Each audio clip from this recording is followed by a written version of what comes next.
అందరికీ నమస్కారం అండి. క్షీరదీపం ఏ విధంగా పెడదామో ఈ వీడియోలో చూద్దాం.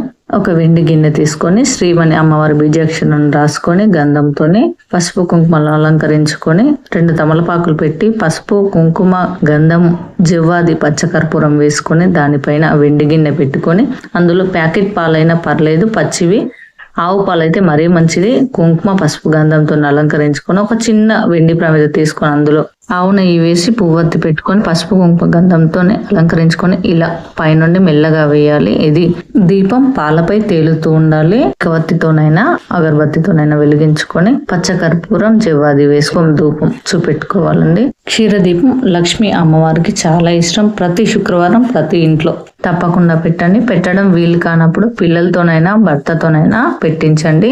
డబ్బులు పెట్టుబడి పెట్టినవి, అప్పుల బాధలు, డబ్బులు ఎవరికైనా ఇస్తే తిరిగి రావని సతాయిస్తున్న వాళ్ళు కూడా క్షీరదీపం పెట్టడం వల్ల డబ్బుకు ఎలాంటి లోటు ఉండదు.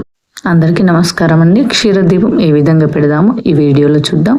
ఒక వెండి గిన్నె తీసుకొని శ్రీమణి అమ్మవారి బీజాక్షరాన్ని రాసుకొని గంధంతోనే పసుపు కుంకుమలు అలంకరించుకొని 2 తమలపాకులు పెట్టి పసుపు కుంకుమ గంధం జివ్వాది పచ్చకర్పూరం వేసుకొని దానిపైన వెండి గిన్నె పెట్టుకొని అందులో ప్యాకెట్ పాలైనా పర్లేదు, పచ్చివి ఆవు పాలు అయితే మరీ మంచిది. కుంకుమ పసుపు గంధంతో అలంకరించుకొని ఒక చిన్న వెండి ప్రమిద తీసుకొని అందులో ఆవు నెయ్యి వేసి పువ్వొత్తి పెట్టుకొని పసుపు కుంకుమ గంధంతోనే అలంకరించుకొని ఇలా పైనుండి మెల్లగా వేయాలి. ఇది దీపం పాలపై తేలుతూ ఉండాలి. కవత్తితోనైనా అగరబత్తితోనైనా వెలిగించుకొని పచ్చకర్పూరం జివ్వాది వేసుకొని ధూపం చూపెట్టుకోవాలండి. క్షీరదీపం లక్ష్మీ అమ్మవారికి చాలా ఇష్టం. ప్రతి శుక్రవారం ప్రతి ఇంట్లో తప్పకుండా పెట్టండి. పెట్టడం వీలు కానప్పుడు పిల్లలతోనైనా భర్తతోనైనా పెట్టించండి.